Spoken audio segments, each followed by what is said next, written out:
And I shall continually give the Lord praise, and his worship and praise shall continue to be on my tongue. Praise the Lord, everybody. How's everybody doing this morning?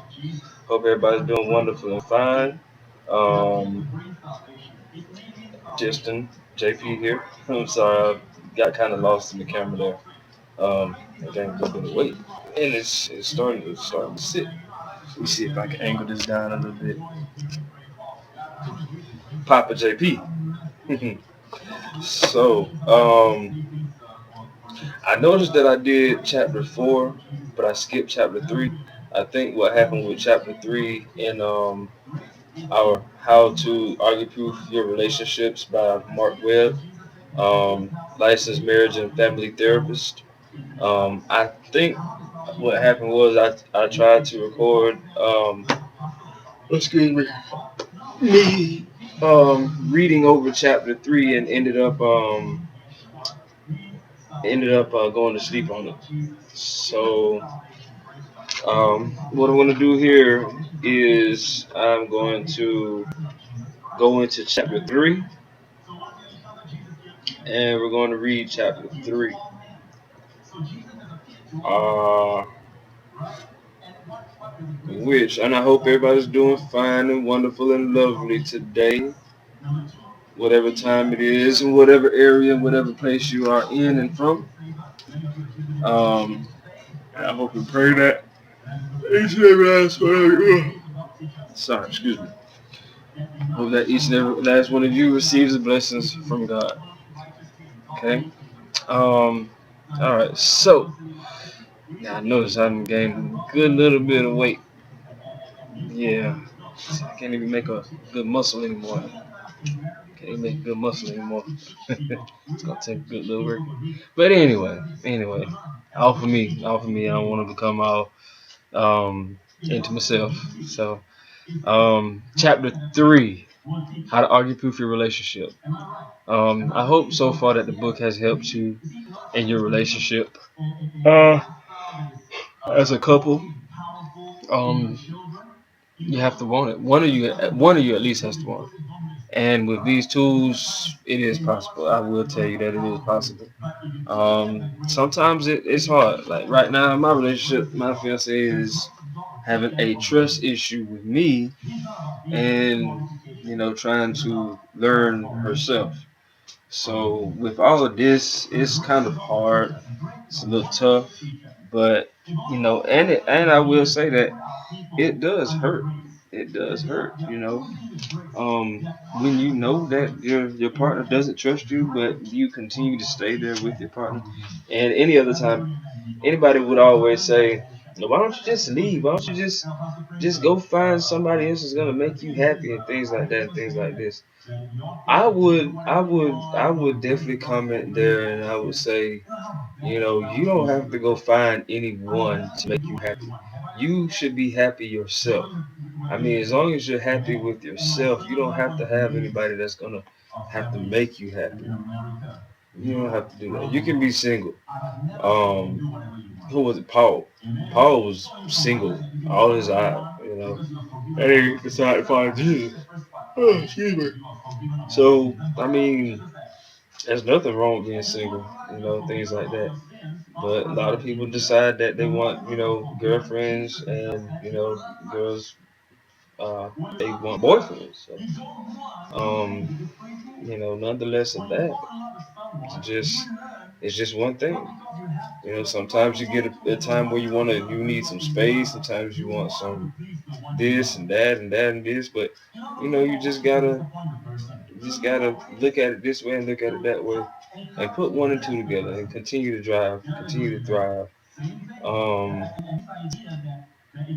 you know, don't get set in um, don't get set in a way that is negative. If there is anything negative, ask God to take the negative, ask God to take the negative and transform it into the positive. So, without ado, chapter 3.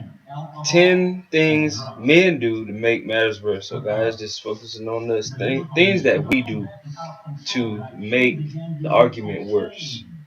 Um, and it's things that we do. We actually do these things. So um, uh, I like to pray before we go into this chapter and pray that we become receptive to the word, and that the word, that God's word flows through you, and that the techniques and the tools found within this text is applied into your life, is manifested into your mind and your heart, and that restoration takes place within your relationships, as well as encouragement and enhancement and enlightenment, as well as the wisdom and the knowledge into one's own self.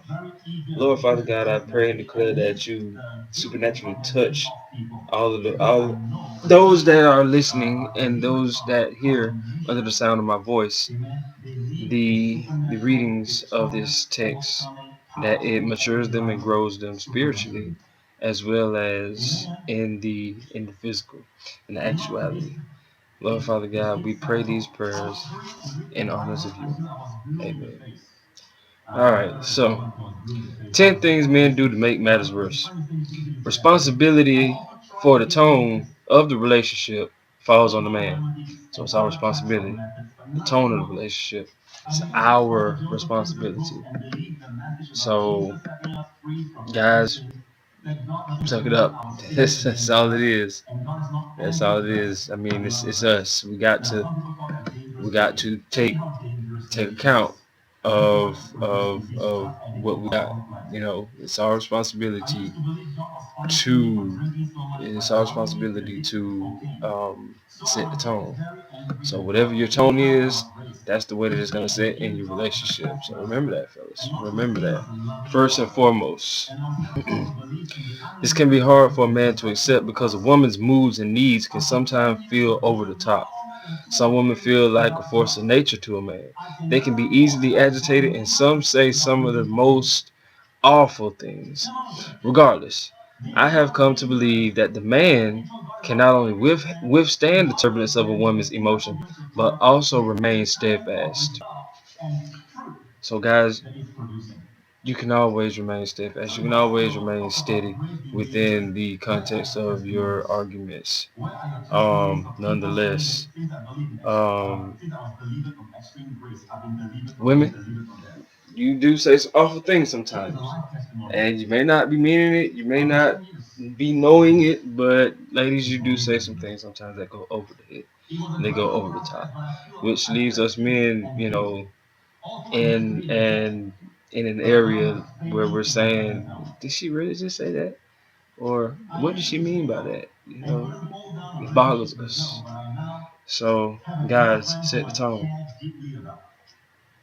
This book is designed to teach both men and women how to make better choices and to empower them with the skills that eliminate arguments and enhance their connection.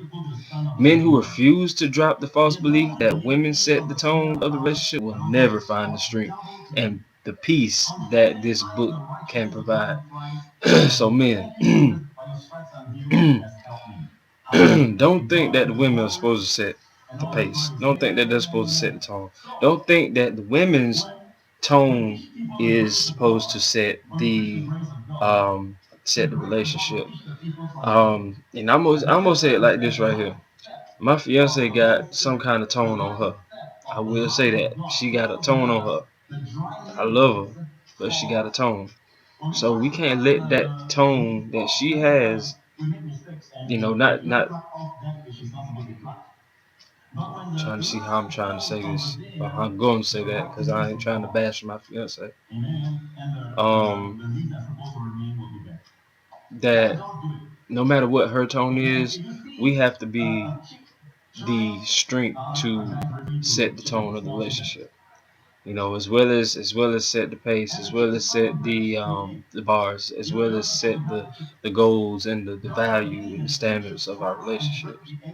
So, man, set the tone of your relationship, and let it be one of peace and of sound mind and love, definitely love. Um, Freedom from arguing is right around the corner for the man who will assume responsibility for the tone of the relationship. Freedom. Freedom. Freedom. Did you guys hear that? Freedom. You are free. You are free indeed. Indeed, you are free. Once you assume the responsibility for the tone of the relationship, freedom. You're free. When you can let your wife know, look, this is the tone. This is love. This is the love that we're gonna have in our relationship. This is the way our relationship is gonna be. That's the tone. Freedom. You be free. Doesn't that just sound like music to your ears? You should have this angels like just singing in your ear. Ah. If he whines in frustration, why do I have to be the one to change? She's the one who acts worse. He may never experience the breakthrough available. So, guys, you don't have to complain. Change. Even if you don't know how to change, try to change. Try to change. If you and your wife, girlfriend, fiance, friend, what may have you, are watching this video, I encourage you guys, men, try to change. Try to change. If she came to this video, if she found this video and she wants you to watch it with her, and you guys are listening to this chapter, listen closely. Listen closely. Try to change. She's trying to reach out to you. She's trying to give you the love that you need, which is the reason why you two are together. She wants you to be the man that she needs you to be. I know you might be saying, well, she listen, just chill. Just change. Look at her. Look at her sitting beside you. Look at him sitting beside you. And just look in each other's eyes. There's gotta be something there. It's not so much hate in the world that when you look in each other's eyes, that the love that you have overbounds all of the hate, all of the negativity.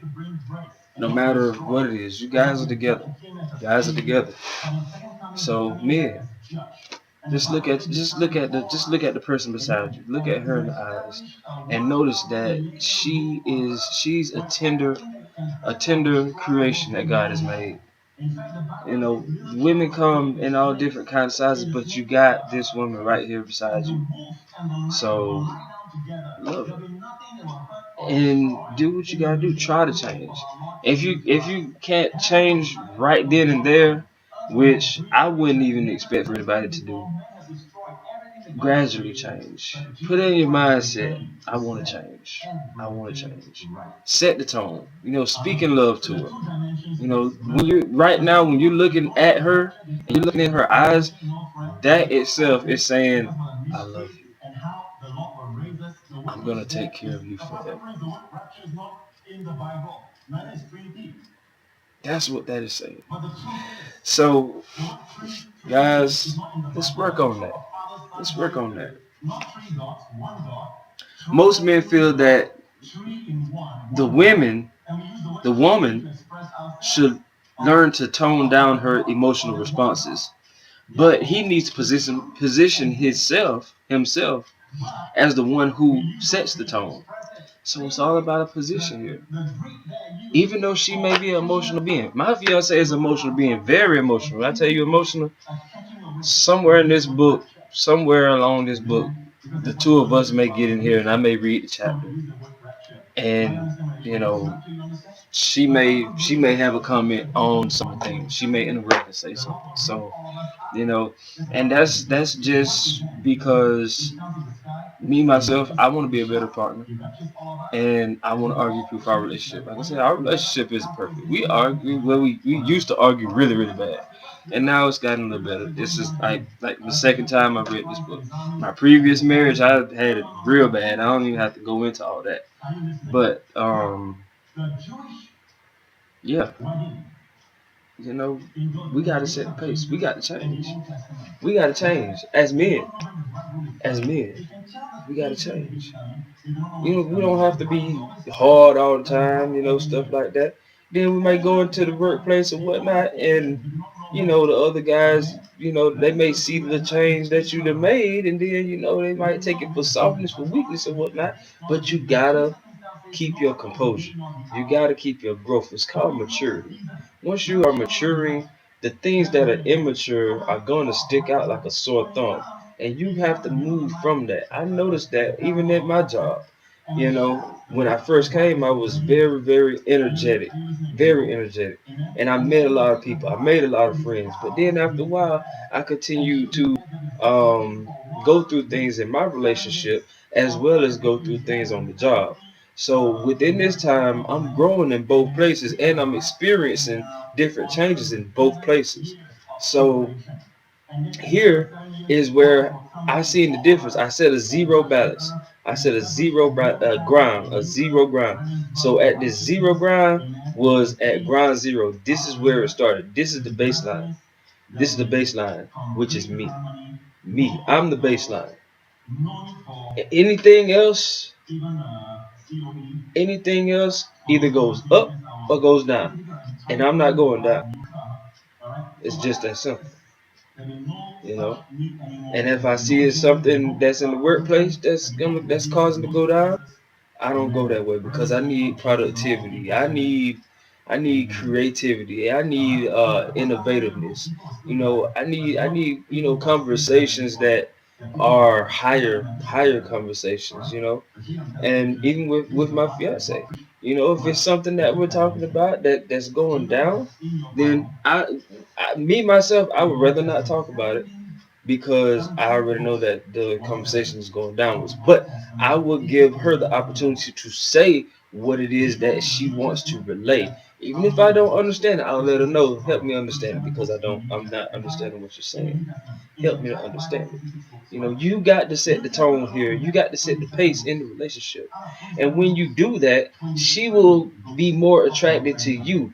And once you notice that, you will notice something, a change in her, a change in her. Those emotional responses, those emotional impulses that you see all the time that get on your nerves, that are nerve wracking, those things will start diminishing because you have set the tone. You have set the pace in your relationship that you don't want to put up with that. You're not going to put up with that. But I respect you and I love you and I cherish you and I honor you. So I'm going to take and listen to whatever it is that you want me to get to me. Whatever it is you want to get to me, I'm gonna listen to it. If I see it's going downwards, we're not gonna go that way, but I'll let you express it. Because you have a voice and you should speak. I'll let you express it. I will stay silent, I will listen. I'm not gonna stay silent and just be like, oh, I wish she would just hurry up, I wish she would just hurry up. No, I'm gonna listen. Even when it seems like I'm not listening. You know, and that's how you set the pace. Then when you come back with your response or whatever you follow up with is when you speak in love. You speak and set the tone. That's what she needs from you. She needs that response from you. That response, whatever it is, whatever comes out of your mouth after she finishes what she's saying, that's gonna pin to the turnaround of whatever comes next. That's gonna set the tone of your relationship. Whatever comes out of your mouth next.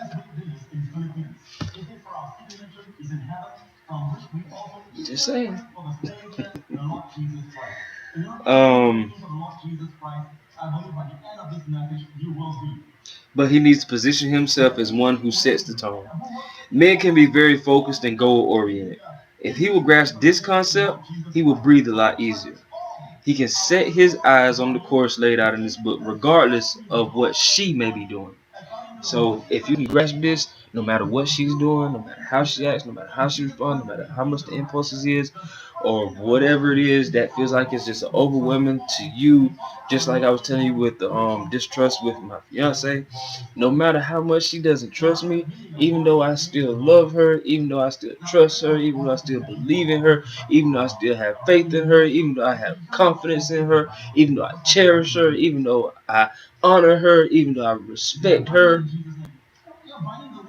When you can grasp the concept to position yourself to set the tone, regardless of what she's doing, then you can breathe a lot easier. A lot easier. Serenity will be one of the first benefits he will experience by taking responsibility. Serenity. Things that you can't change. Accept it. You can accept the things that you can't change. Lord, give me to accept the serenity to accept the things I can't change and things I cannot change.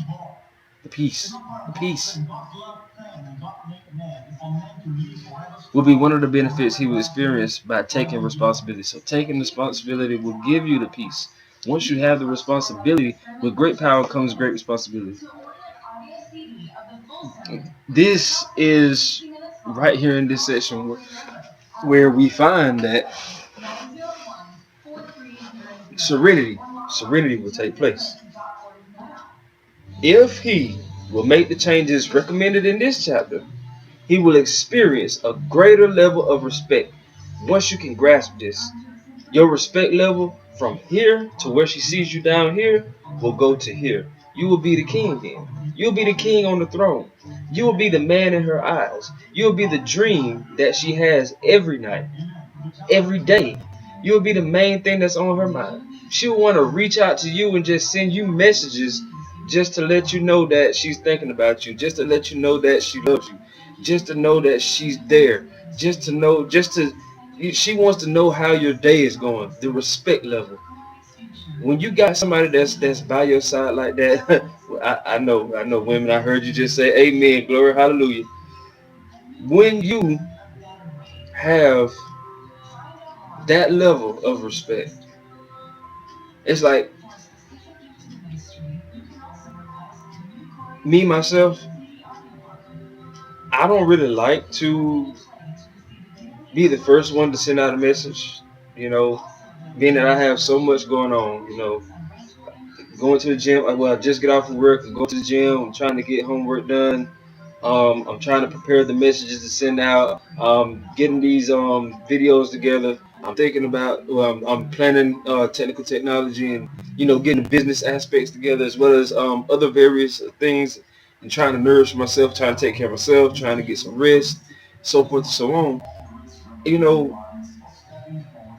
It feels comforting to me to know that when I look at my phone, there's a message there waiting that says, honey, I'm thinking about you.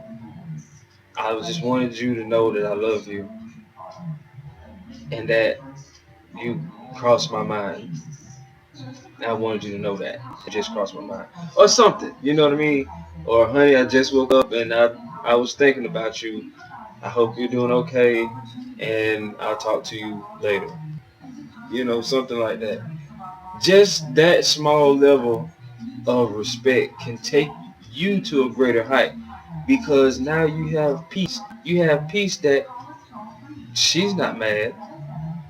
I got somebody behind me, it's beside me, that's with me, that I can continue to walk up the stairs of success and follow God and trust God and believe God for our relationship, and I can have serenity. I can have tranquility, peace, love, and joy. And it's just a state of being now. And it can go forward on.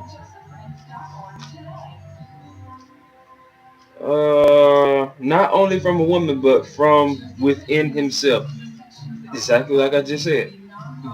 Right now, you feel much better climbing up the stairway. You feel a whole lot better. I guarantee you. I cannot fully describe how much better he will feel about himself when he learns to start controlling his behavior. This, man, you gotta control it. You gotta control it. Whenever you see it, think it, feel it, or know it's about to happen, or know it's about to come, control it. Control it. Put a muzzle on it. Throw it in a cage. Put it in a box. Do something with it, but control it. His woman will look at him with eyes of adoration. And this alone will have transforming effects on him. Just like how I asked you to look at your partner deep in the eyes. That's saying that I love you. That's the adoration. That's the love. That's the care, the connection. Just by looking into each other's eyes. Put your hand on hers. Grace her shoulders, grace her arms. That's what she needs. She needs that touch. She needs to know that hey, I'm here. And ladies, I'm not gonna exclude you on this one, even though we're talking about the men's part. But ladies, you have to also do the same thing. It's not a I do, and you do nothing. It's you have to come together. Two of you have to come together, and give your all.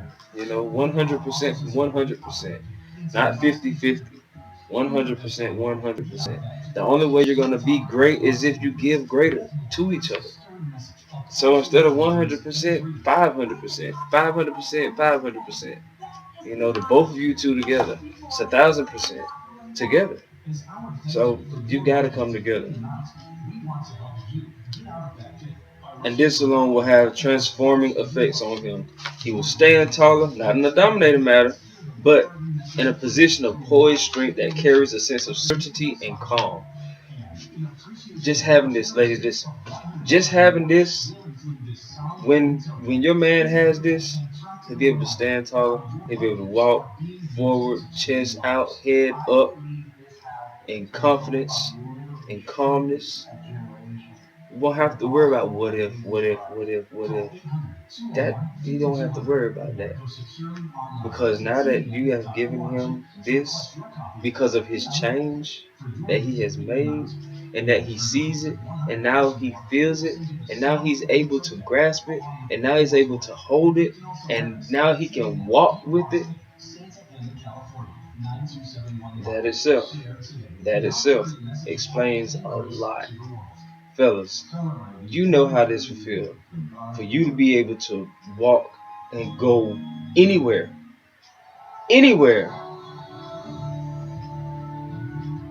and be able to walk with your chest out, back straight, head up, with your game face on, ready to take on anything.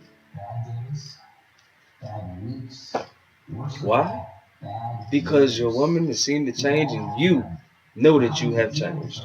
You have changed in a great way. Not in a good way, a great way. Wonderful. It creates a sense of peace and can calm his spirit and hers. So the two of you can be at peace. The both of you can be calm. Which is what we want to get to. We don't want to have arguments. Arguments are catastrophes waiting to happen. If the two of you are calm, then we can always come to a balance. Which is one of the aims of the relationship, is to balance. Respond to the things that are going on around you. Respond to the things that are going on around you, not the emotions that may be building up within you. So, the things that are going on around you, respond to those things. If you got co-workers that are you're changing and your co-workers are nugging you, respond to that. Respond to that by ignoring it. Respond to that by finding another plug-in, a better plug-in. If it's something negative going on around you, remove yourself and go to something positive. You may can't do it, think about something else. Stay away from it. Stay away from it. Don't go back around it. Like, man, we ain't seen you in a while. We ain't seen you in a while. Man, I've been busy, man. I've been trying to do this and take care of this. I hadn't had time. Haven't had time. Now you're able to change. While they're still sitting there, and my grandfather once told me, well, he told me when I was young, he was like, you see these guys sitting right here in this corner? They gonna be right there. They always gonna be right there. You got the opportunity to go somewhere and do something. Go somewhere and do something. Now look where I am. I'm not on the corner with these guys no more. I'm sitting in front of you making videos. I'm sitting here praying, preaching, um, growing the ministries, growing business, working hard, going to school, got a beautiful, wonderful family. You know, I don't have to worry about sitting on that corner. I don't have to worry about smoking, drinking, anything, cussing, having all these women. I don't have to worry about that. Just because of that one thing that my grandfather put in me was that step grandfather thing, something that he put inside of me. They gonna be there, but you got the opportunity to go somewhere. It's change. It's change. Even when I was sitting there, I had to change. I had to change, and it was for the greater. This is more of a poised demeanor. If you allow your feelings to override your behavior, then you'll be reactive. I know how hard it can get. Guys get so deep sometimes, especially if she's getting deep and you really don't want to get into it, or this and that, and you really don't want to, but some kind of way it keeps stirring up on the inside, and you don't know what you want to do, which way you want to go, and it just feels like everything's gonna explode. Control it. You gotta control it. Reactive people end up saying and doing the wrong things. They feel helpless. They exclaim, "But she makes me so mad." And it's not that she's making you mad. It's just that you don't understand. It's just that you don't understand the feelings that are stirring up inside of you. You can't hold them.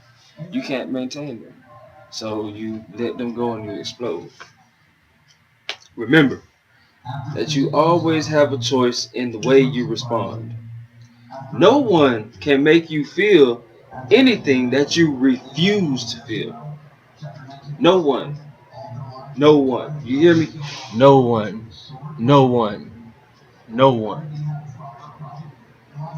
Choose to be a man who responds to the situation versus a man who allows himself to be whipped around. That's right. I whip my hair back and forth. Whipped around by his emotions. We can't live emotion-led lives. We can't live emotion-based lives on our feelings. Living because of our feelings. I feel like this, I feel like that, my emotions this and my emotions that. We can't live like that. And as men, we definitely can't live like that. I tell my fiance that all the time. I'm like, baby, I understand your emotions, I understand your feelings, but I can't live like that. As the man, I cannot live my life based on my emotions, because your emotions are going to end up having you hurt, are going to end up bringing you down. You're going to feel all these different kind of emotions. It's not, when you say your feelings hurt, there are many characteristics, many traits within the word feelings, within the word emotions, that are breaking down how you feel. Depression, anxiety, worry, grief, sorrow, pity, sadness. All of these emotions. Don't live your life emotion based.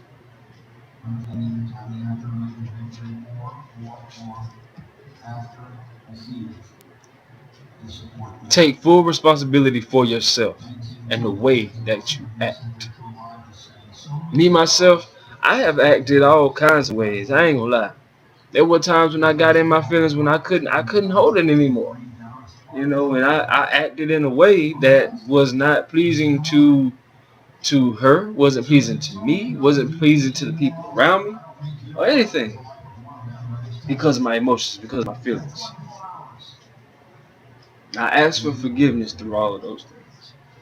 That's the main key. If your emotions do ever take control, ask for forgiveness as quickly as you can. It's better to ask for forgiveness than to linger around and then have a ask for forgiveness.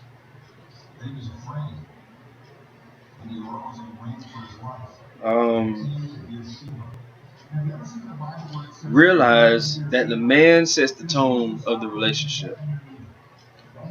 First sentence. The man sets the tone for the relationship. Speaking love, kindness, peacefulness, humbleness. Sometimes it's tough. Yeah, it's tough. Especially guys, we're masculine. We're masculine. We want to have this domination.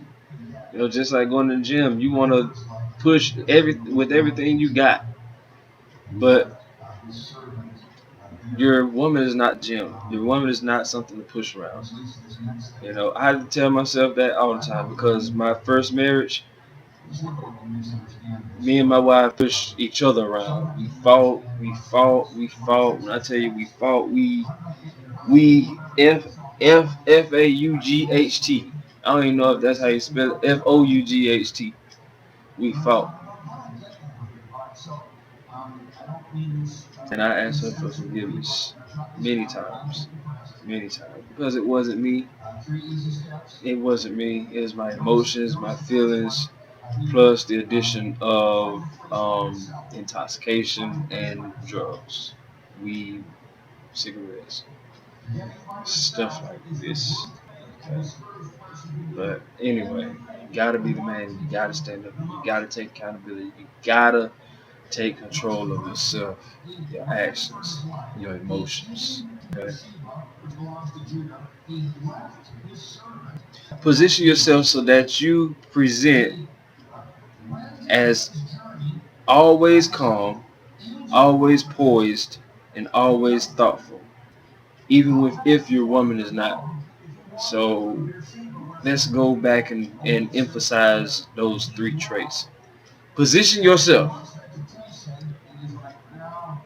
so that you present yourself as always calm, always poised, and always thoughtful. Compliments, peaceful, poised, upright. Position yourself. It's hard when you're not in that position and then trying to get into that position. But if something right then just clicked inside of your mind that, hey, I can do that, then you're on the right track. You're going to be able to grasp this. Other ones that are listening to this and something's going through your mind like, man, he just talking crazy. Just give it a while. Give it a while. Maybe you'll catch interest and go to the next chapter, into the next chapter. Somewhere in these chapters, I know it's gonna make a mark. I know it's gonna make an effect. I know that you're gonna catch hold to it, and you're gonna be able to apply it to your life. Okay.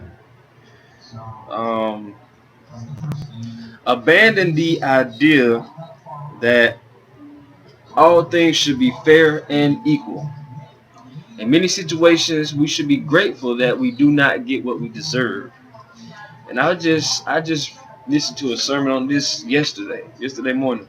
That what if we got what we thought we deserved? Because we deserve hell. We deserve hell.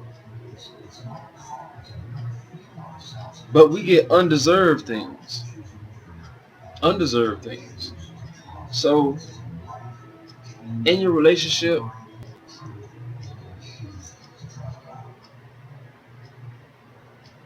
be grateful that your woman is loving you. Be grateful that your woman is standing beside you. Be grateful that she cares for you, that she's concerned about you. Be grateful. Because a lot of times we think that we deserve more from her or more from the relationship when we don't deserve anything else. We really didn't even deserve the relationship. In my relationship, I have to say the same thing. That really just hit me. That really just hit me. I mean, I had a talk with my fiance about, hey, I feel like this is what I deserve. I feel like this is what I deserve. Or you're not doing this and you're not doing this and you're not doing that. But I'm not trying to keep a tab. But after so long, you're not doing this for me. And you said that you were gonna do it, but you never did it. So I'm thinking, da da da da da da. So this right here, this really just hit me as well. So um, yeah, we should be grateful that we don't get what we deserve. Consider yourself ahead of the game if you do not know these 10 things. So, if you don't know these things, you're already ahead. Okay.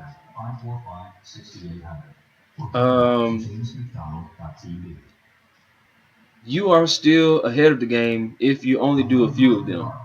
Before you conclude that you are innocent of any wrongdoing, please evaluate yourself carefully. Think in terms of how your partner sees you. My goal is for you to transcend any negative behavior you may be currently doing. Anything negative. Anything. Doesn't even matter.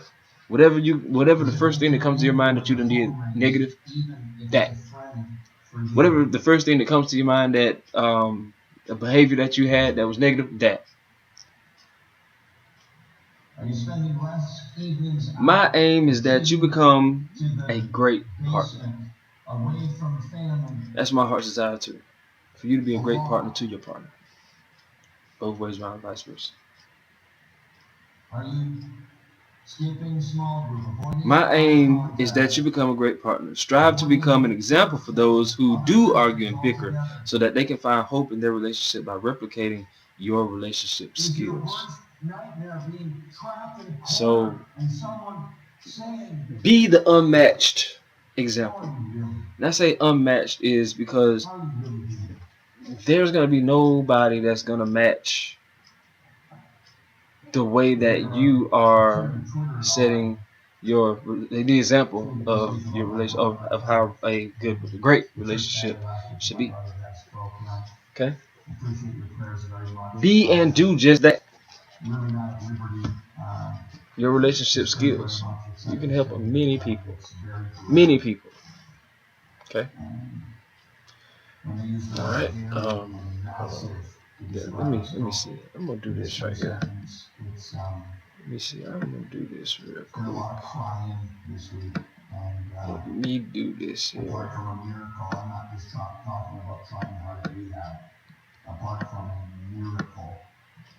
Okay. That should work. Let's try that. Yeah, I think that'll work better. Kind of had it over to the sides. It's like, okay, you're looking at yourself and this and that and this. Okay, now I can look at you guys and I can talk to you guys now. So, all right. Miracles seem to happen if you do stop these negative behaviors. If you're doing these behaviors in whole or in part and you stop them, you could stop arguing overnight. This and that. That should be the sound of bells chiming inside of your head and your heart. If you can stop doing the behaviors that are negative, if you can stop those things, you can stop arguing overnight. The arguing that you go through, that can stop overnight. Do you believe it? Do you trust it? Do you really want it? Break down yourself. Identify yourself. You may end up laughing at yourself because you realize that you could have ended the nonsense for both of you by merely stopping those behaviors. By stopping those negative things, you could have easily ended those endless arguments. Okay?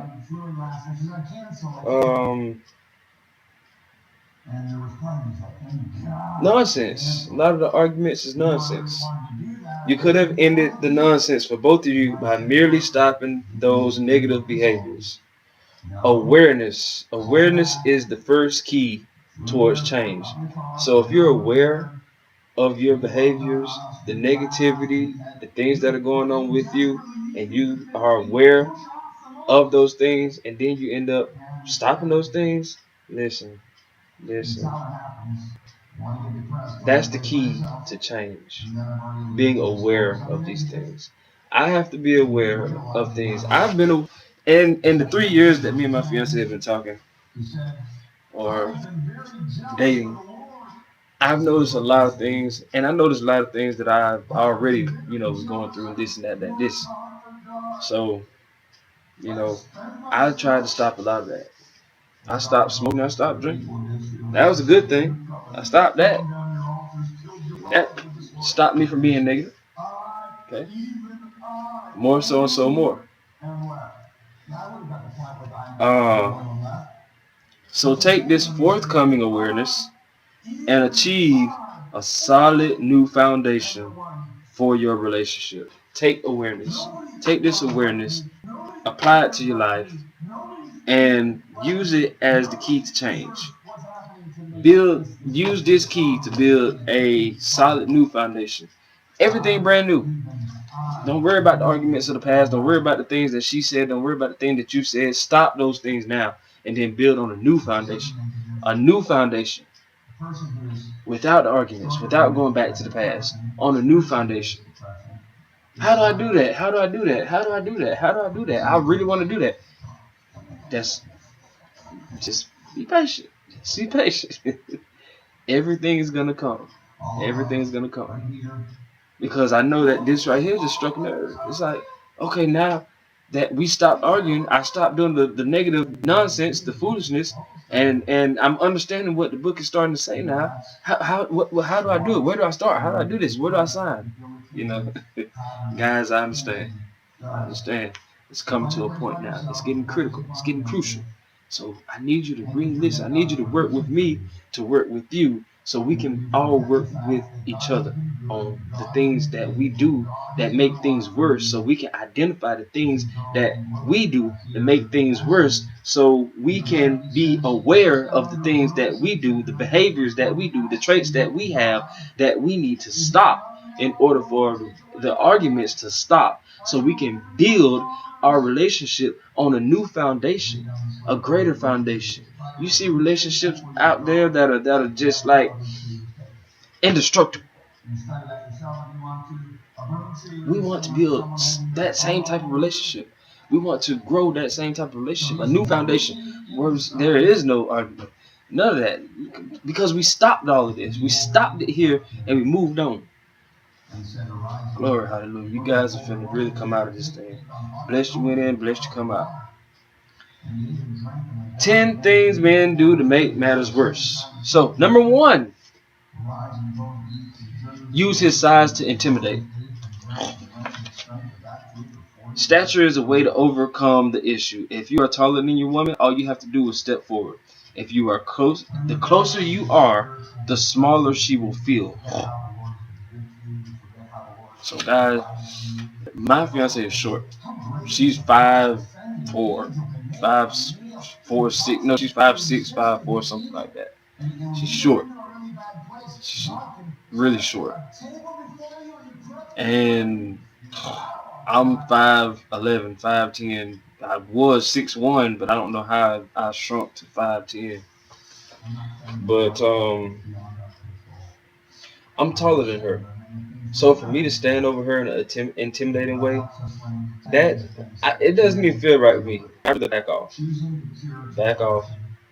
I notice it. I'm aware of my size. I'm aware that it intimidates her. I'm aware of these things. So now that I have the key of awareness, let me apply this key of awareness to my behavior, to my actions. Speaking love and set the tone.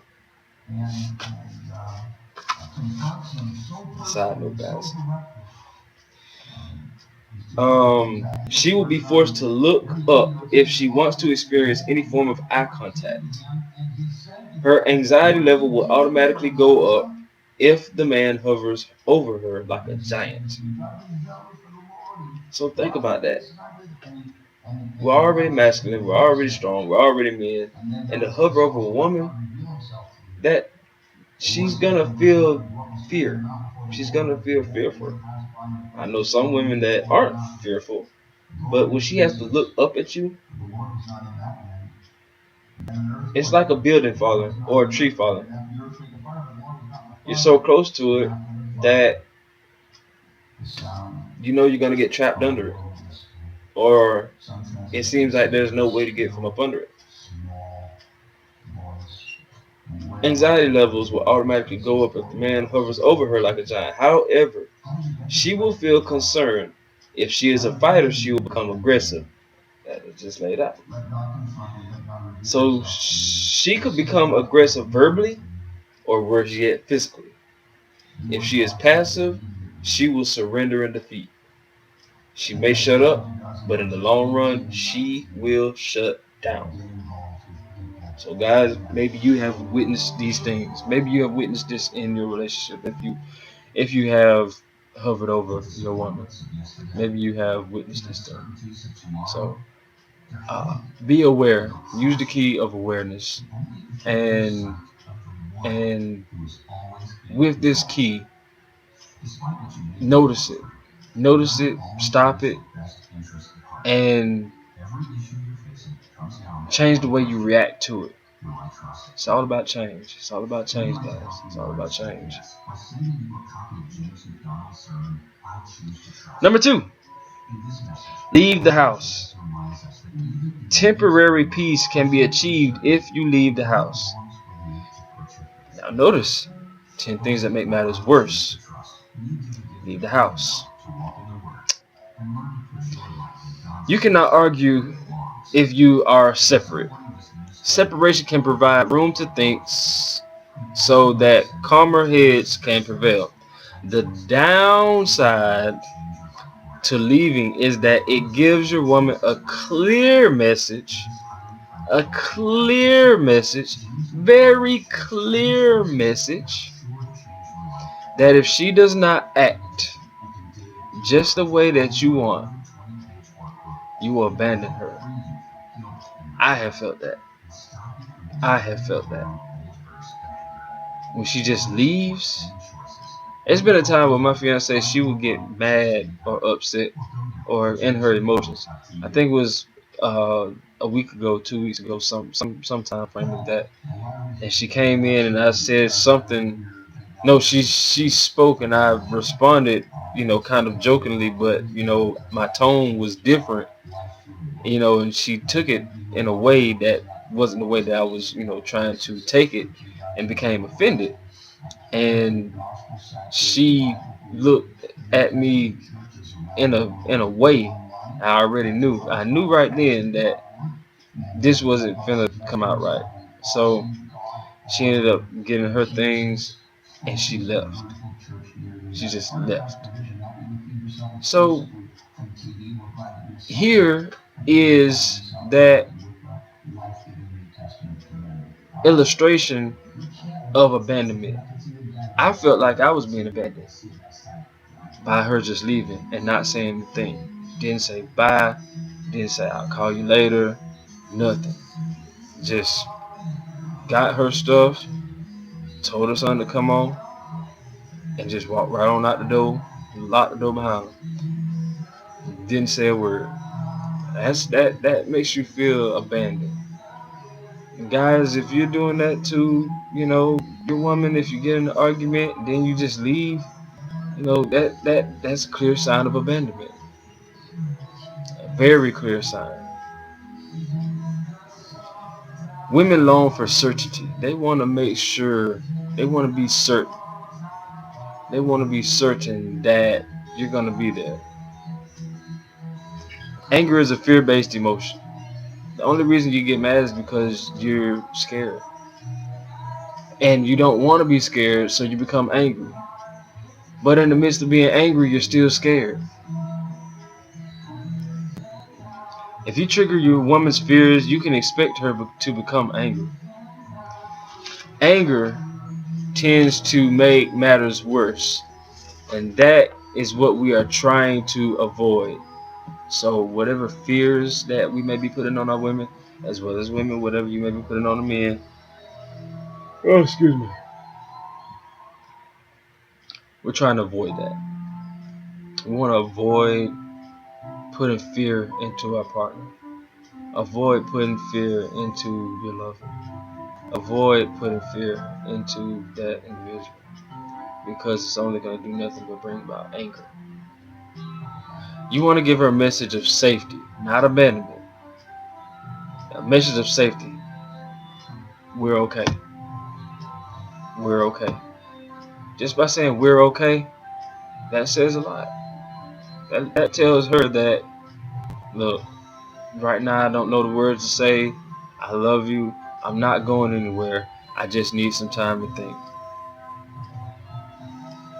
And we're okay. Penetrate her heart with a message that your relationship is strong and you will not leave her even if you are angry. Points exactly. Number 3, shut down emotionally. Avoidant behavior seldomly achieves its true desires. Let's read that again. Avoidant behavior seldom achieves its true desire. Avoidance generally makes things more frustrating and produces a strong underlying conflict. Avoiding certain topics, avoiding things, avoiding this and avoiding subjects, avoiding talks, avoiding hurt feelings. Oh, excuse me. Not all men like aggression and conflict. Some men will pay any price to prevent these things. Me too. um, if a man shuts down and emotionally withdraws, he feels safe. Notice that, women. If a man shuts down and emotionally withdraws, he feels safe. Because we don't live by emotions. So when we withdraw from our emotions, we feel safer. And if we shut down, we feel even safer. Because it doesn't matter anymore. That's just how men are. And I am one. So me too. I have been through it. I wouldn't be here reading this to you if I didn't go through it. Living in an emotional bunker seems to create a feeling of safety, but it also creates feelings of aloneness. Have you felt alone when you become emotional? When you come emotionally withdrew? When you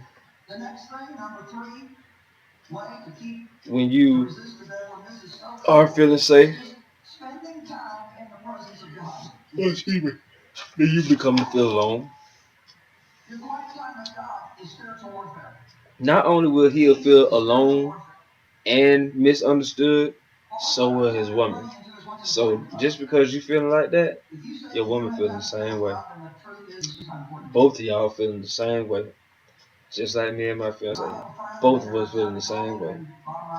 Feeling alone, feeling withdrew from emotions, so forth and so on. This develops into a chasm of frustration. Just this weekend, my frustration level was high. No, it wasn't the weekend. This was yesterday, I believe. Yesterday, my frustration level was so high. Not only were the bills that I had to get paid, but that I hadn't heard from her all day, this and that. And then other little things here and there, which caused my frustration levels to go sky high. And there was a distance. It's a big distance that was in between us. A very big gap. A big gap. Just as they say at work, watch your gaps. Watch your gap times. Watch your gaps. Because those big gaps lead to no productivity. So there's no effort taking place. There's no direction taking place in those gaps. The distance can be great as if there had been a full-fledged argument. And that's the frustration. That's the emotional shutdown. Distance. Number four. Number four. Disappear into work or hobbies.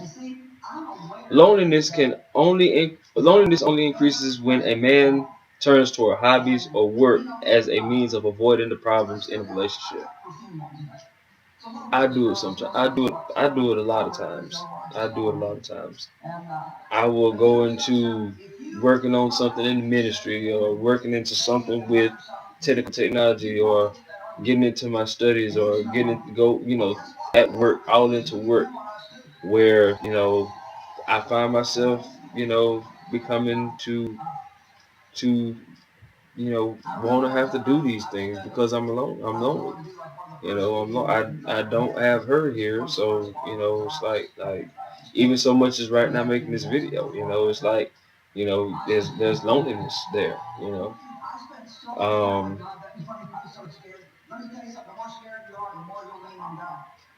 Once again, men who do not like conflict often seek passive methods of avoiding disagreements. Passive methods as work is easy to hide behind because it comes across as being responsible. Hobbies are less justified, but often used. A lot of people find things that they like to do and use those things that they like to do as an excuse. The excuses. Oh, excuse me. The excuses. I hadn't been asleep yet. I got off at 5 something. It's 8 and I'm still awake. Excuses. Excuses. Women and men, we both need to avoid excuses. Um, these methods of avoidance only push the conflict into the future. It sets the relationship up to hit with one big blow up. The blow up will most likely be out of proportion to the actual event, which makes your woman come across as irrational. This in turn helps you justify your avoidant behavior because she's crazy. Now you can continue investing your energy into your work and hobbies instead of prioritizing your relationship. Stop this vicious cycle and invest your efforts into learning and using the strategies in this book. Now, guys, I know it seems like this is a lot. This is a lot. It's been an hour now. You guys are still sticking with me. It seems like it's a lot, but eventually these things will manifest into you. These things will begin to plant seed into you. You have a good soil, and it's my desire to plant these seeds into you, as well as plant the seeds into myself, into the good soil that is in myself. Number 5. Tell their problems. Tell their problems to all their friends. Whew. Guys, this is where it gets a little tighter here. Validation is a good cure for hurt feelings. It is common to run to your friends and family after an argument. It's good to talk about our feelings within friends, or so we tell ourselves. We may think that it's good to go and talk to friends about the problems that we're having at home, and we may think and believe that it's the right thing to do, or we may think and believe that's the way to go. So we believe, so we think.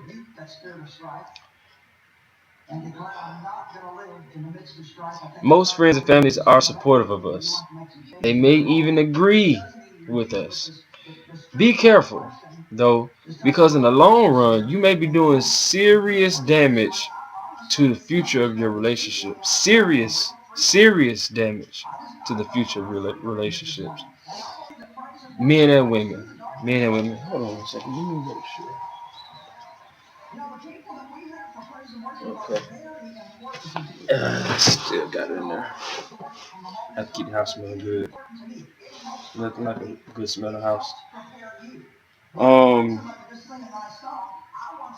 Be careful. You're investing your time into your friends and your family to talk about arguments that you and your lover are having. Listen to that. You are going to your friends and family to talk about the problems that you and your partner are having. You and your partner, you have opened the door. You have opened the door to your bedroom. You have opened the door, so now there are people in your bedroom sleeping with you and your partner in your bedroom because you go into them and telling them about the arguments that you're having.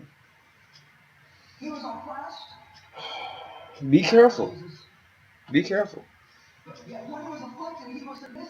Because the future of your relationship, the same thing that you're going to tell your friends, the same thing that you're going to tell your mom, dad, cousin, uncle, aunt, the same thing that you're going to damage your relationship with. And you can't blame anybody because you're going back and talking to them, whether you're the man or whether you're the woman. Women do it a lot. Men do it a lot. Be careful.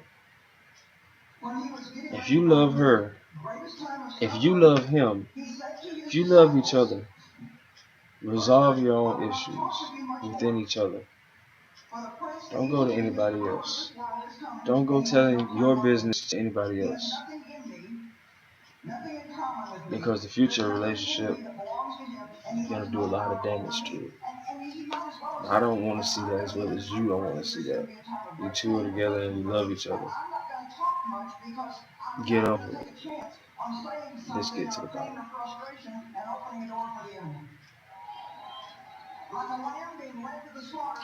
At some point, you may not see a future with your present partner, so it seems okay. But what if you and your partner make up? Now what? You have just told everybody how awful she is and what a crazy temper she has. Now, I myself am guilty of that. I have went to a couple friends here and there after me and my fiance have had a rough argument. I said, she did this and she said that and she just acts like this and she just acts like that. But I did do this and I did do that and I did say this and I did act like this and I did act like that. Be careful with that. Be careful with that. Because now that you just told everybody how crazy she is, now I'm stay on you guys. I'm stay on the men now.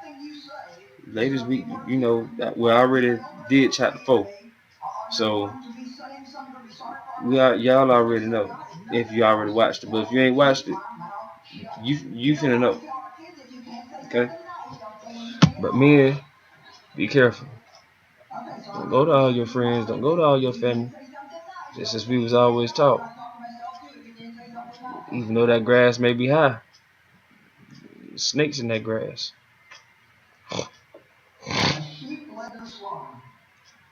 And see, now they have negative feelings towards her. But you're okay again. You done went and told your friends how bad a person she was. And now they feeling negative about her. But you okay again. Because now they feel negative about her. And it makes you look good. Man, that's not how we're supposed to function.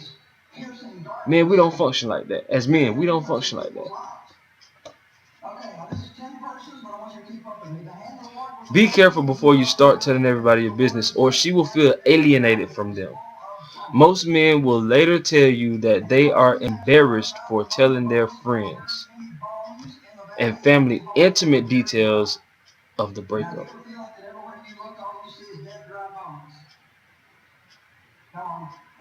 So after you break up, after you done told everybody your business, Now that she feels alienated from your family and your friends, now you got to tell your family and friends about the breakup. When you could have avoided all of that by not going to them and telling them anything about your relationship. Oh, how's your wife? Oh, she's just wonderful. She's amazing. She's the best. Compliment her. I don't care if you just had an argument 20 seconds ago. Compliment her. Your phone ring, it's your friend. Hey, man. How you doing? Oh, man, I'm doing all right. How's your wife? Man, she's wonderful. She's amazing. She's the best. I know in the back of your mind, you saying, ooh, this woman here. I this woman here. Compliment her in front of your friends, in front of your family.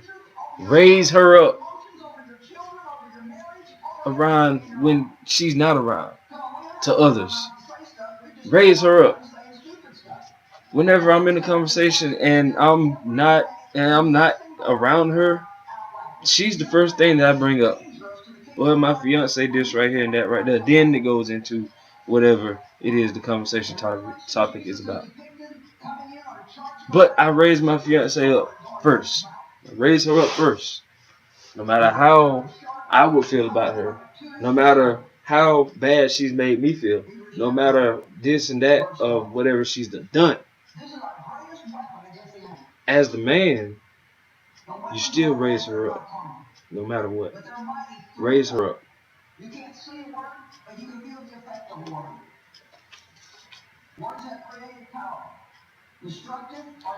A trained therapist may be a much better outlet if you need to vent. Number 6, confide in other women. Now see, my fiance, she read this portion of the book and she underlined and starred this area. So this is what she said. So guys, take note. Comfort may be what he is seeking, but destruction is all that he will find. Comfort may be what he is seeking, but destruction is all he will find. Destruction. For the devil comes to kill, steal, and destroy. Temptation. Men commonly make this mistake. We commonly make this mistake. Commonly. And I can see the slashes going past me, through me right now.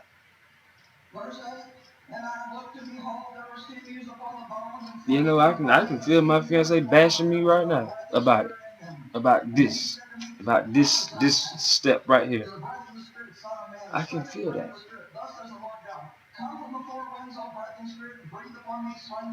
But you know what?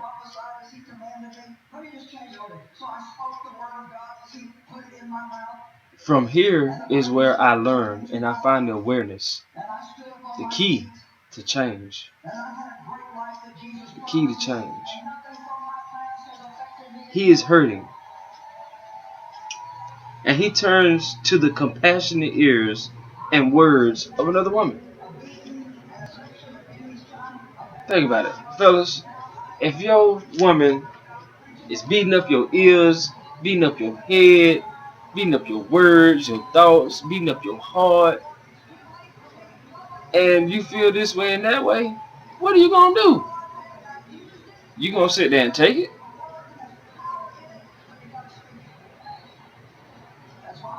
Commonly, we go to another woman. Not necessarily saying that you go to sleep with another woman, but you just want to hear something comforting. To know that a woman is not always about arguing and fussing, even if it's just a friend.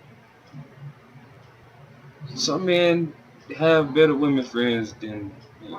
Some women have men friends more than women. It goes all kinds of ways. And that's just how you find things. That's just how you find it. That's the situation you find it. You know, that's what you deal with in a relationship. That's what you deal with. You deal with these things. You get the baggage and everything that comes along with it. She seems to understand him while his own woman does not. That's what he's uh, fellas, this is where we don't understand how to take care of the situation. That's what this is. Because we're with our woman, but it seems like she just don't understand. She just don't get it. And if you guys saying that, me too. Because I am too. I'm saying the same thing. She just doesn't get it. She just doesn't understand it. I'm saying the same thing too.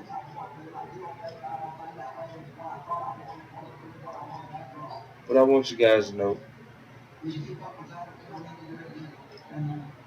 that no matter what, she's still an amazing woman. She's still the greatest woman. She's still wonderful, remarkable, beautiful, blessed. And there's nothing that's gonna change that if she understands it or if she doesn't. This is the key to the awareness of the negativity things, the negative things that you need to stop. Pursuing this outside support is a betrayal to the relationship. He knows this is true because he most likely will keep it a secret. The damage a man can do by confiding in another woman can be permanent.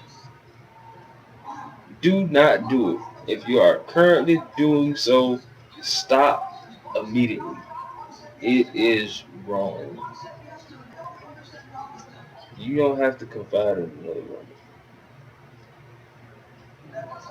Me, myself, I've been guilty of that.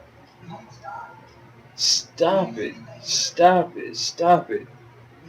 It's easy to say stop it, but to do it is different. Stop it.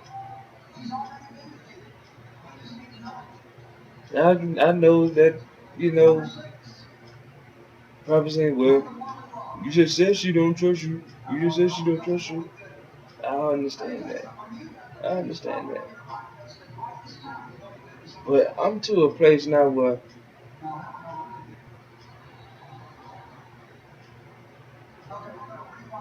I'm not looking for another woman to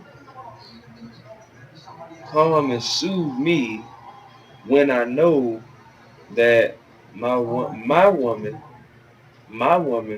has she has the ability to be able to do so, to be able to keep me from having to do so, as well as me having the self-control not to do so.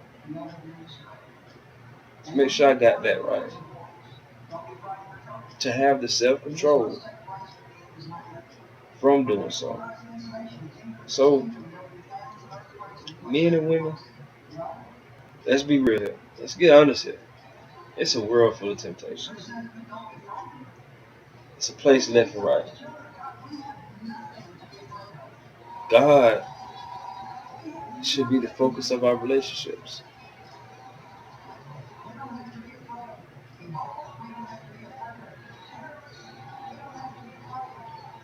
Don't force it on one another. Because Jesus never led by force. He never led by force. I know I'm giving you guys some of my personal experiences here. But this book here, it helps in your personal experience.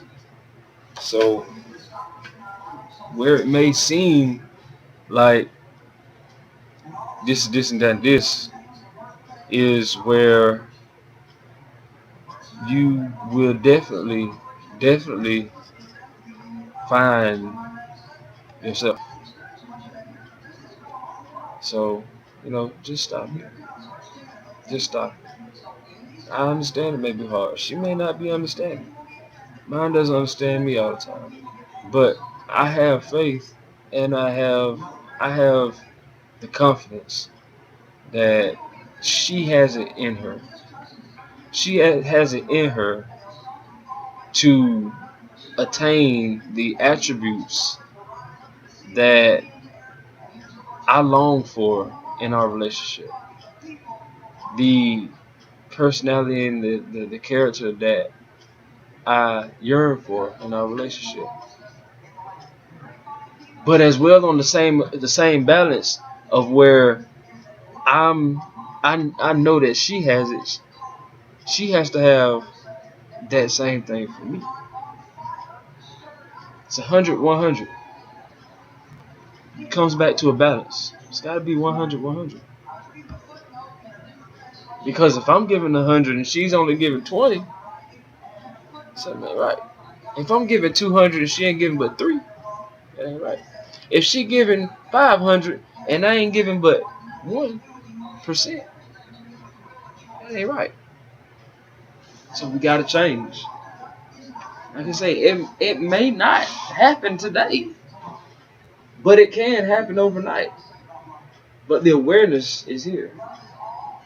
The awareness is here, and it's well structured. So this is one strong technique that is really enlightening me.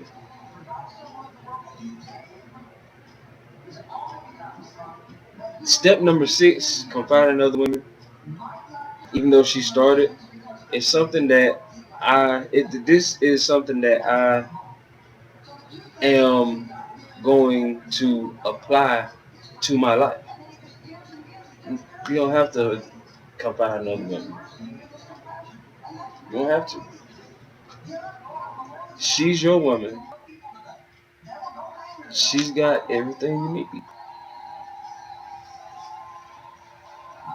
Number 7, dismiss your woman or call her crazy. Belittling your woman, her feelings, or her needs are a surefire way to make matters worse. Nobody likes to be discounted. Some men use this as an intimidation tactic. If you attack your woman's feelings or self-image, you are demonstrating your own problems with self-esteem. You have something that's going on inside of you that you don't like. When you look in the mirror, you don't like what you see. When you do whatever it is that you don't like what you do, and then you see yourself doing what you're doing, and you don't like the person that's doing what they're doing, and you end up attacking your woman, which is it makes her feelings hurt. It hurts her feelings.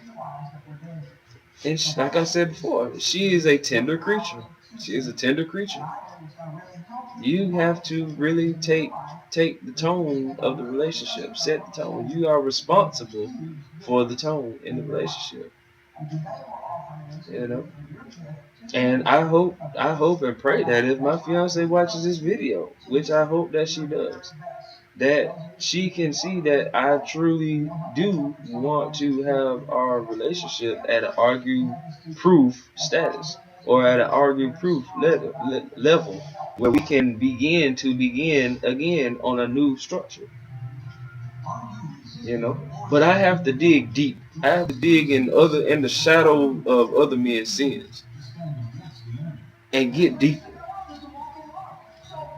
so that way I can understand more. I understand the shadows of my past, the shadows of my behaviors, the shadows of my attitudes, and so forth, so on. Keep praying, my brother. Keep praying. Keep praying. You're on the right track.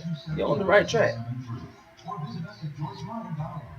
Only a small man would attack a woman in this matter. Small man. You can be, you could be bench pressing 800 pounds, squatting 5,000 pounds, so forth and so on.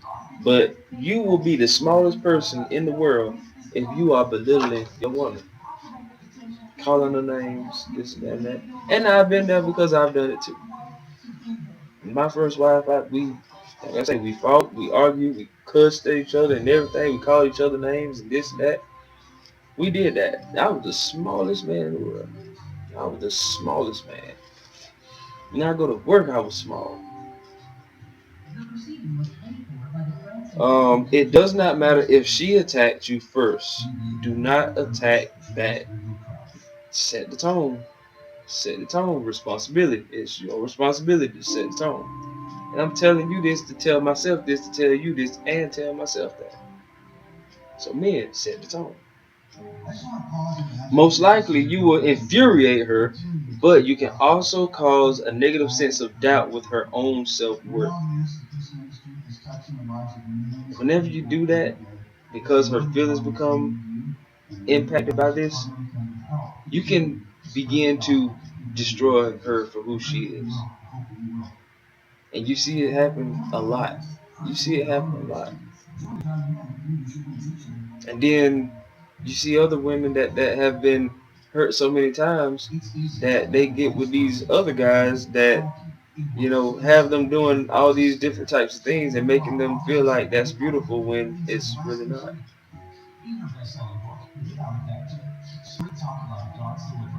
Set the tone, so set the tone.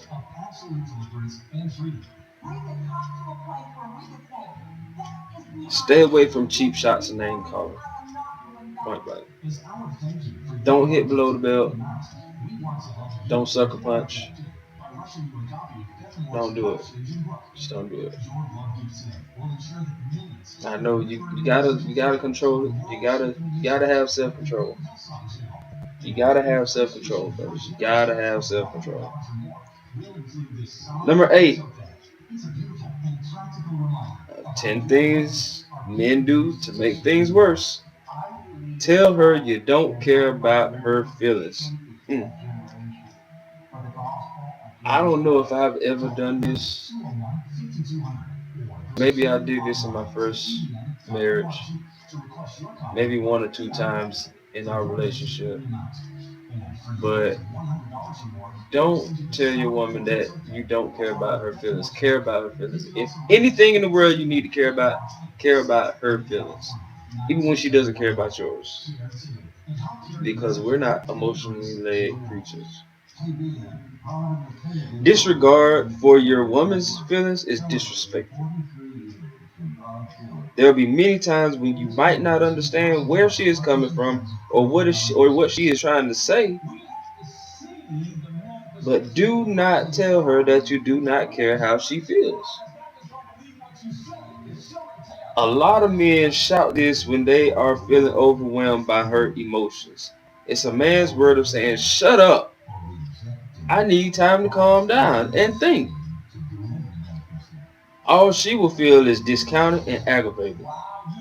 This is never helpful in your efforts to stop the cycle of arguing. This is never helpful. If you need time and space, ask for it.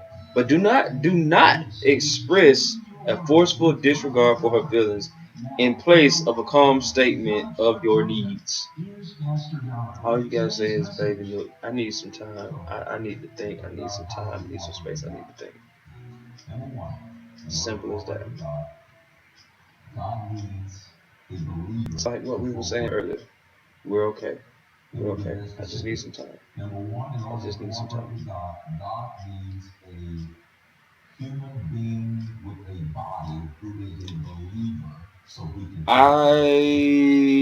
Let's see if I'm in the same place. But do not express a forceful disregard for her feelings in place of a calm statement of your needs. I teach couples not to let their feelings dictate their actions. Not to let your feelings dictate your actions. Don't let your feelings dictate how you're gonna act. If your feelings are hurt, men, if your feelings are hurt and you're feeling this kind of way because of the argument or because of something that she said or because of something that she feels, don't let that dictate your actions.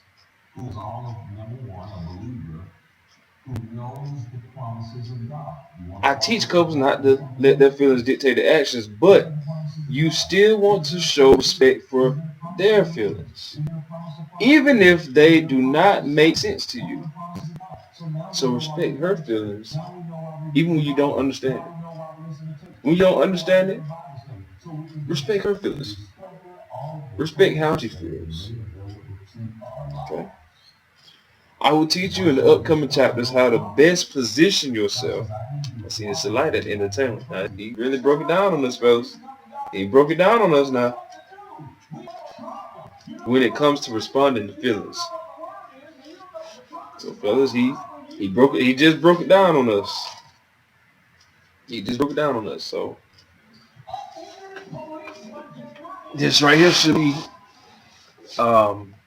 eye-opening for us. Okay? Seek negative outlets. Number 9. 10 things that men do to make things work. Seek negative outlets. Mistresses come in different forms. Now, when I say the word mistresses, I already know what you guys are thinking.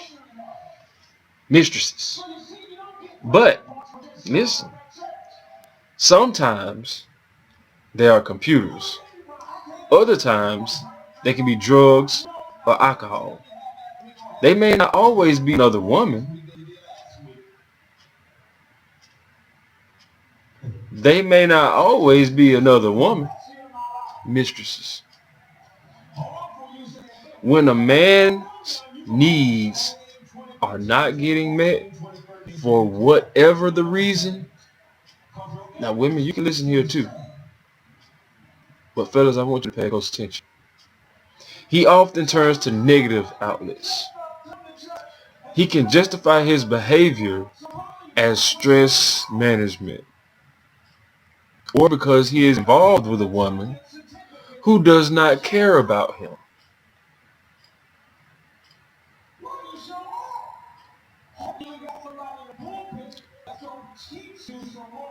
That was deep. I'm only gonna say that was deep, because we really need to have the understanding that when us men stretch and reach out to negative outlets,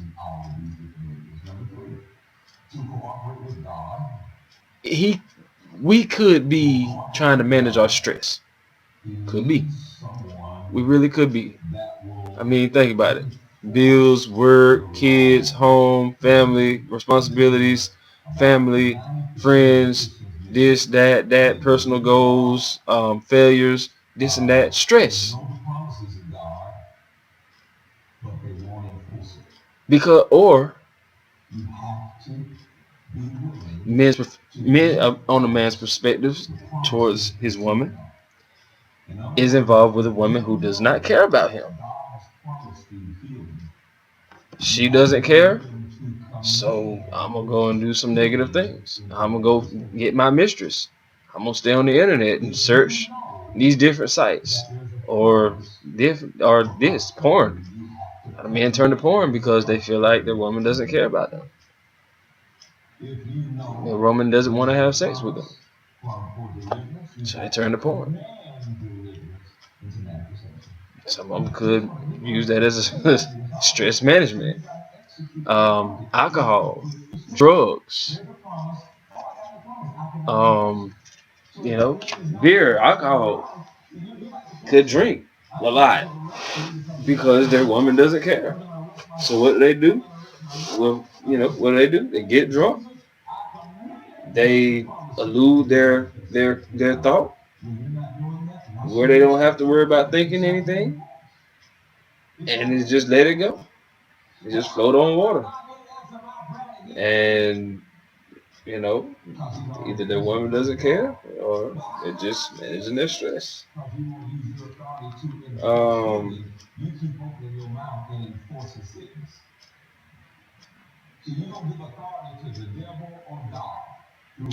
All of these plus the 100 other methods of misdirecting your energy only serve to drain the relationship.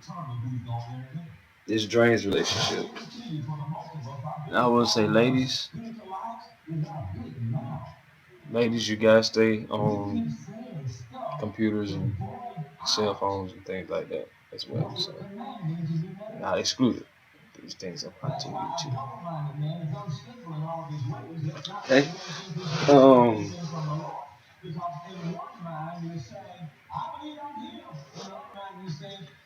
All of these plus 100 other methods of misdirecting your energy only serve to drain the relationship. A woman once described her husband's drinking in this manner. I feel like beer is your mistress. You think about her all day long. When you get off of work, you rush to see her. You spend all evening with her. Then you come to bed like with me, smelling like her. Negative outlets are a form of cheating. So, men, come on, let's get it together. Let's get it together. I stopped smoking and drinking, and it was by the help of my fiance when she was my girlfriend. You know, I wanted to be a better person. I wanted to be a better man. I didn't want to drink or smoke anymore. I was in the process of stopping, quitting, and when I got with her, that just enhanced it even more. So I no longer smoke, no longer drink. I may drink some wine every now and again, but that's it. Number 10, use a threatening tone of voice. Now, this goes back to the beginning of this chapter where we said, excuse me, where we said that this is a good video. I might have to go back and watch this video for myself. That we're responsible for setting the tone of the relationship. But the thing that we can do wrong to make matters worse is to use a threatening voice, a threatening tone of voice at that. Hostility can win an argument, but it damages the trust within the relationship at the same time. Men regularly cite with pride, I will never hit my wife or girlfriend. That may be true, but he has screamed at her at the top of his lungs. You just hit her verbally. He has now frightened her. Women will naturally be guarded and defensive if they are afraid. Men do not realize how threatening they seem when they are angry. Their tone of voice leaves their woman trembling, which undermines her sense of safety.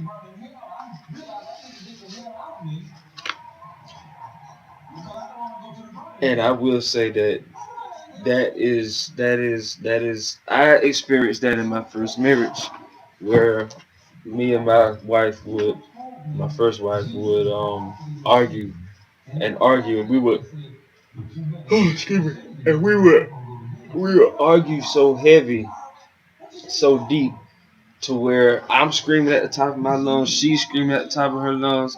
Then it turned violent. It took a turn for the worse. You know, that was a relationship where both of us could have really been hurt. But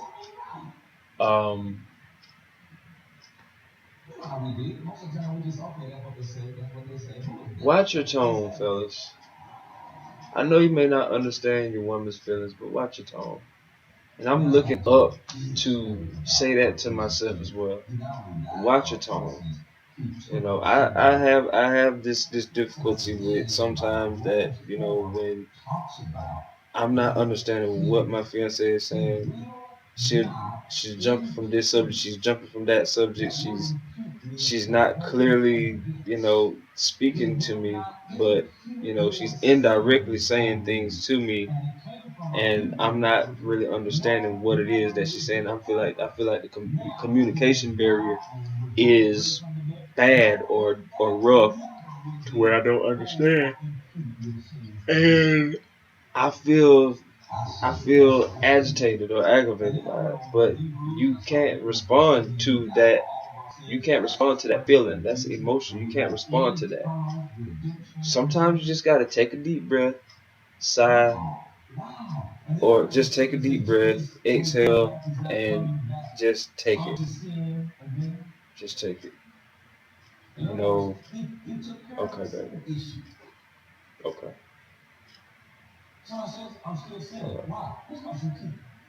You know, just take it. Just come sensitive. You have to come sensitive. You know, and a lot of times we don't know how to do that. You know, a lot of us don't know how to be sensitive. Paul embraced every one of these mistakes. Have you? Because if you have, Paul has too, and I know I have as well. Over the span of his and Kim's 2 years together, he had secretly become the worst monster of a man. No one would have ever suspected this behavior because in public he and Kim were the nicest of people. Does that sound like any of you? Because my relationship has sounded like that too. This commonly this is commonly the case with couples I work with. They treat the world well, but they have the lowest tolerance for each other. I see my fiance has underlined that. She has underlined it. I just told it to you. We have the same situation. You know, even going to see her family, going to see my family, we put on this front, we put on this show that everything is good, everything is great, everything is perfect, everything is fine, everything is lovely. When we really don't, we see a lower tolerance for each other when in our private life, you know, and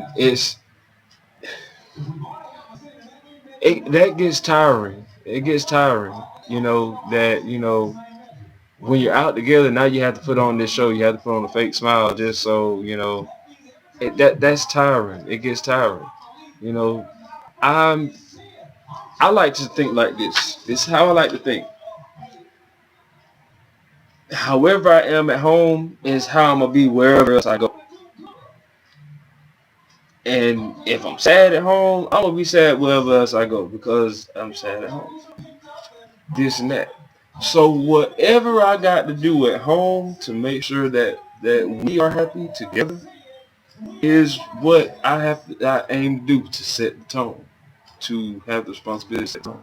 Because when we go somewhere, I want to have a genuine attitude, a genuine peace that is going to bring us to, you know, authenticity. I think that's how you say it about our relationship.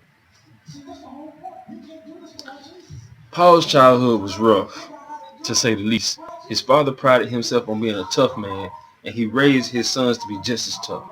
Paul never cared for his father's mean approach to life, but had learned the to deliver toughness when required.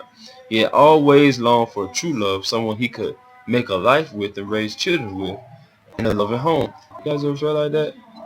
Man, raised up rough, raised up tough, but somewhere you always had this dream, you always had this perfect picture in your mind of wife, kids, nice home, a great job, business, things like this. You know, I've had one too. I've had these same thoughts too. I mean, you know, the organization that I'm working on now and the ministries that we're growing is part of that dream. And at the same time, you know, it's that perfect picture that, you know, that I've been seeing in my head. But I was raised out of a place where it was tough, where we were, you know, raised to be, you know, mean in a sense and, you know, not have an emotional side. So I understand where Paul is coming from in this area.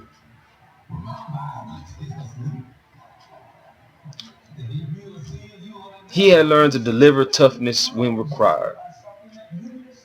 He always longed for true love, someone he could make a life with and raise children with in a loving home. One bad relationship after another led him to doubt that this would ever happen. It ever happened to you guys before? It happen. You get this one relationship. It happen when you first get like, yeah, this she gonna be my wife. We're gonna have kids. We're gonna have the life, and it just don't work out like that. Just keep reading. Until he met Kim. He met Kim. Until he met Kim. They just seemed to click. He was initially attracted to her jaded sense of humor and her independence. Wow. A woman that had a sense of humor, she was independent, she could do for herself, she could fend for her own. I didn't have to sit here and try to provide for her because we're working together. I work, she works, she's funny. I like to laugh at what she's saying, she laughs at what I say. We're both tough and both strong. He felt like he could rescue her from wounds of her past.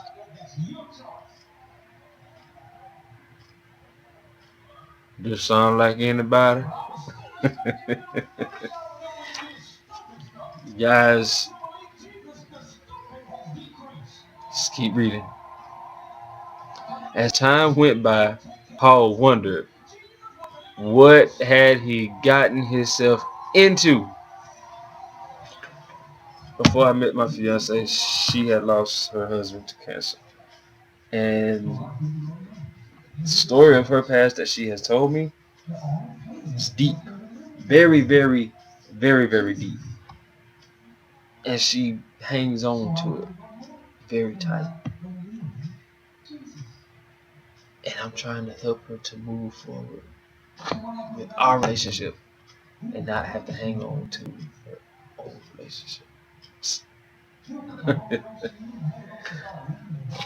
Notice I had to put an S on it because it's just us.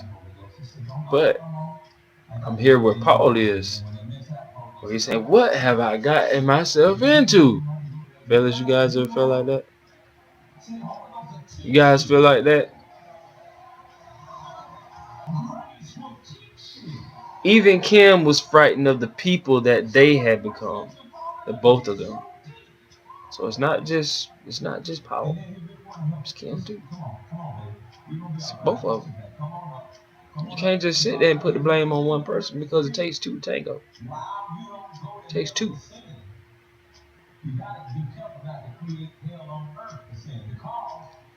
They couldn't say good morning without a fight ensuing. That's hard, isn't it? You wake up in the morning and you look over at your wife or your girlfriend or your lady friend or your companion, your partner, and you say good morning. They turn over and look at you with this look on their face, and then the argument starts. Oh, which leads us into chapter 4.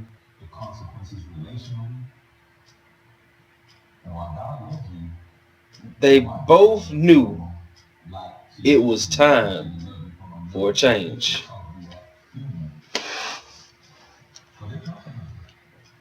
Fellas, this book we just went over 10 things that we do to make things worse.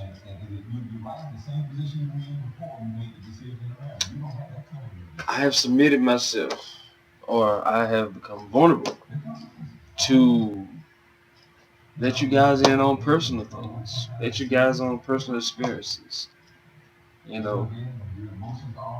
Be truthful to things that I was doing, things that I have done, things that, in our relationship, as well as in my other relationship, my other marriage, that let you know that you're not alone in this. These techniques, I'm reading them I'm manifesting it. I'm letting it soak inside of me, and I'm applying it into my life. So whenever I come back to this, now that we got video, I can read it and see myself reading it, as well as you listening to me read it. These different things, and we can move forward, and we can change. Because as the next chapter brings us in, is that It's time for a change. It's time for a change. We got to work on it in here, inside of us, inside of here, and inside of here. The mind and the heart are a combination of two entities that work together congruently to place a perspective and a reality. A perspective and a reality. So if we can fix this and apply these techniques here,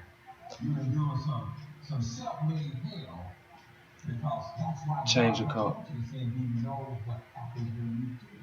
So I see you guys in chapter 4, and I pray that God speaking to your lives. I pray that God has spoken into your lives and that you have received the instructions of what you need to do, that you have been illuminated the light of the things that you do, that you be given the strength to stop the negative things that you are doing and increase in the right great things to do for your relationship, for your other. there's love there, there's power, there's self-control. The awareness that was given here today, I pray that you be able to apply it to your life, apply it to your character, apply it to your personality, apply it to your well-being, apply it to you as a person, as a man, and that you are able to carry the responsibility to set the tone for your relationship.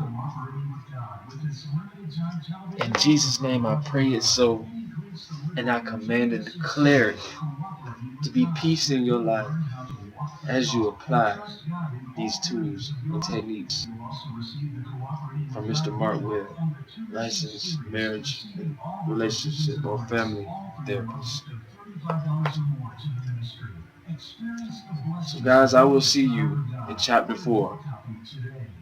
And I hope, I pray that you have a great rest of the day and that something great happens in your relationship today.